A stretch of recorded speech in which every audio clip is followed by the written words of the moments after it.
नमस्कार. मी Hemant Yadav, Fertibase agri solution private limited Hyderabad कंपनीचा प्रतिनिधी. तर आज आलो आपण सोमनाथ गणवट यांच्या मका या प्लॉटवरती. त्यांनी आपलं कॉपी एस एन-पी-के हे प्रॉडक्ट यूज केलं होतं मकासाठी. त्यांच्याकडनं जाणून घेऊया कशाप्रकारे रिझल्ट आला. रिझल्ट म्हणजे हे ह्या रानातील तिसरं पीक आहे आणि तिसरं पीक हे मकाचं आहे. पहिल्यापासून मी वापरतोय. फक्त ह्याचा रिझल्ट म्हणजे उगवण क्षमता चांगल्या प्रकारे होती. पेरणीच केलेली आणि काळोखी बी टिकून आहे चांगल्या प्रकारे आणि उंची पण वाढलेली आहे.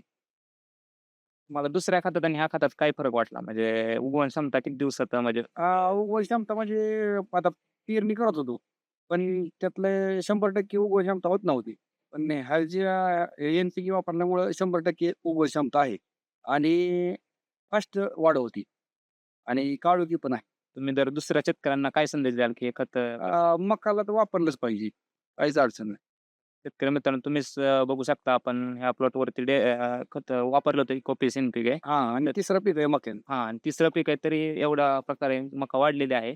तर तुम्ही पण एकदा तुमच्या शेतामध्ये कॉपी एन-पी-के हे प्रॉडक्ट आपलं वापरून बघा. धन्यवाद.